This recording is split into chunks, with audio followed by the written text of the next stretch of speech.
नमस्कार, मैं स्वाति और आप देख रहे हैं विंध्या टाइम्स। रीवा नगर निगम में खींचतान जारी है। इसकी मुख्य वजह यह है कि महापौर और एमआईसी कांग्रेस के हैं, लेकिन परिषद में सदस्यों की संख्या बीजेपी की ज्यादा है। बीजेपी के प्रदेश में सत्ता होने के चलते कांग्रेस महापौर और उनकी एमआईसी को कई कठिनाइयों का सामना करना पड़ रहा है। साथ ही स्पीकर और नगर निगम आयुक्त पर अपनी मनमानी करने का आरोप भी कांग्रेस के द्वारा लगाया जा रहा है। गत दिवस नगर निगम कांग्रेस पार्षदों ने आयुक्त से मिलकर मांग की थी कि स्पीकर और आयुक्त बिना महापौर के अनुमोदन और एमआईसी की स्वीकृति के बिना ही कुछ कार्यों को शामिल कर लिया है। आगामी बैठक को लेकर महापौर अजय मिश्रा बाबा अपने सदस्यों के साथ संभाग आयुक्त से मिलकर कहा कि आयुक्त नगर पालिक निगम रीवा और अध्यक्ष नियमों के विपरीत कार्य किए जा रहे हैं, जिसका ज्ञापन दिया है। महापौर ने कहा कि एमआईसी की स्वीकृति और महापौर द्वारा अनुमति के बाद ही कार्यसूची और एजेंडा में स्पीकर और आयुक्त द्वारा परिवर्तन नहीं किया जा सकता, लेकिन नगर निगम में ऐसा नहीं किया जा रहा है। आइए आपको सुनाते हैं महापौर अजय मिश्रा बाबा ने किस तरह से अध्यक्ष और आयुक्त पर आरोप लगाते हुए बैठक का बहिष्कार करने की बात कही है। हमारे यहाँ आयुक्त नगर पालिक निगम रीवा एवं अध्यक्ष स्पीकर द्वारा नियमों के विपरीत कार्य किए जा रहे हैं। इसके लिए हमने ज्ञापन दिया है। 8 तारीख को हमारे सम्मानित एमआईसी मेंबर कांग्रेस के पार्षद ने भी ज्ञापन दिया था कि नगर निगम धारा 29(5) में साफ साफ उल्लेख है कि मेयर इन काउंसिल के निर्णय के बाद और महापौर द्वारा अनुमोदित एजेंडा कार्यसूची में किसी प्रकार का परिवर्तन अध्यक्ष स्पीकर नगर निगम द्वारा नहीं किया जाएगा। किंतु अध्यक्ष स्पीकर द्वारा ऐसे विषयों के एजेंडा कार्यसूची में जोड़ा गया जो महापौर द्वारा अनुमोदित नहीं है। मध्य प्रदेश नगर पालिक निगम अधिनियम 1956 की धारा 29(5) में स्पष्ट प्रावधान है कि अध्यक्ष महोदय द्वारा अनुमोदित एजेंडा में से किसी भी मत को न तो अपवर्जित करेगा और न तो सम्मिलित करेगा। आयुक्त द्वारा परिषद की बैठक के लिए जो एजेंडा भेजा गया उसको महापौर के द्वारा अनुमोदित करके परिषद में भेजा जाता है परिषद के तिथि के लिए। मेरे द्वारा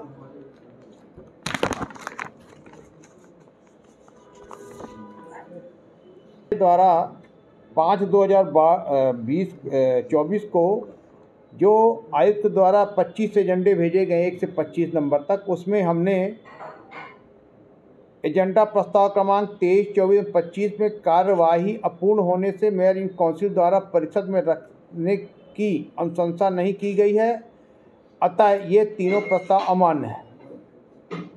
और एजेंडा प्रस्ताव क्रमांक 1 से 22 तक परिषद में रखने हेतु अनुमोदित परिषद बैठक की तिथि निर्धारित हेतु प्रेषित है।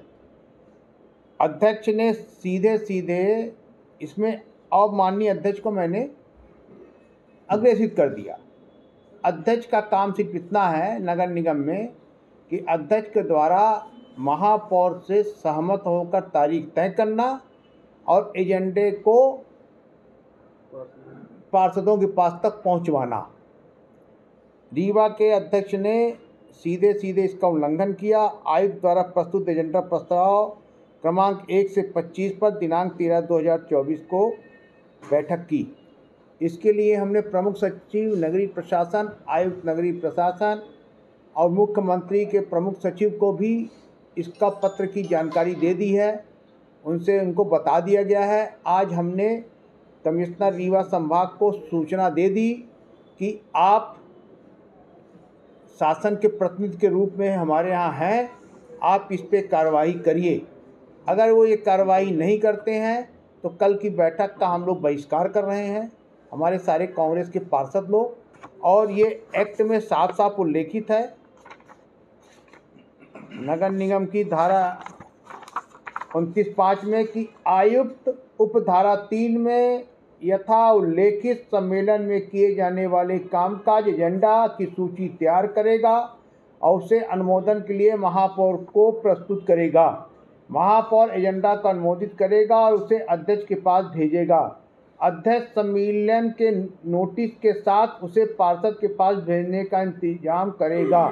अध्यक्ष महापौर द्वारा अनुमोदित एजेंडे में से किसी मत को न तो अपवर्जित करेगा और न ही सम्मिलित करेगा। रीवा के नगर निगम के अध्यक्ष ने महापौर के एजेंडे को ही मान लिया और 1 से 25 तक की बैठक के लिए उन्होंने तारीख दे दी। एजेंडा क्रमांक 23, एजेंडा क्रमांक 24, एजेंडा क्रमांक 25, ये तीनों एजेंडा अपूर्ण है। एमआईसी ने अभी इन पे अपनी मोहर नहीं लगाई है, अनुशंसा नहीं की है। 23 में है रतहता तालाब के संचालन एवं संधारण कार्य हेतु निविदा आमंत्रण बाबत, पचमा मंदिर के संचालन एवं संधारण कार्य की निविदा आमंत्रण बाबत, रीवा शहर में सिरमौर चौराहा पर स्थित लोक निर्माण विभाग परिसर की 1.22 हेक्टेयर भूमि पर पुनः धत्ती योजना के तहत व्यवस्थापन हेतु निर्मित 84 दुकानों का अधिपत्य लिए जाने बाबत।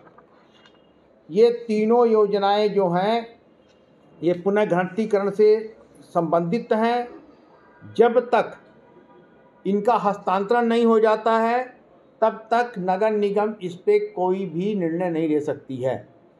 कमिश्नर ने एमआईसी में प्रस्ताव रखा और ये कहा कि इसका हमको ओएंडम करने की अनुमति दी जाए। हमने कहा कि इसका ओएंडम इसलिए नहीं हो सकता है, अनुमति इसलिए नहीं दी जा सकती है क्योंकि डिफेक्ट लायबिलिटीज पीरियड होता है। कोई संविदाकार अगर कोई चीज़ को बनाएगा तो उसकी 3 साल 5 साल की मरम्मत की, गिरने की, टूटने की, सबकी डिफेक्ट लायबिलिटीज पीरियड होता है। उसमें इसका उल्लेख नहीं था। हस्तांतरण नहीं हुआ है, ज़मीन किसकी है, कैसे हम ओएंडम कर दें। पर कमिश्नर ने अपने मनमानी से कहा कि हम इसको परिषद से करवा लेंगे। हमने कहा आप स्वतंत्र हैं, आपकी जैसी इच्छा हो। अगर नियम के अनुकूल है, विधि के अनुकूल है तो आप नगर निगम एक्ट के तहत कार्य करिए। पर उन्होंने नगर निगम एक्ट से हट के इस कार्य को किया है। इसकी शिकायत हम लोगों ने संभागीय कमिश्नर को भी कर दी है। अब अगर संभागीय कमिश्नर इस पर कोई निर्णय नहीं लेते हैं तो हम लोग न्यायालय जाने के लिए बाध्य रहेंगे। ये हमारा आज का जाने का वहाँ उद्देश्य था।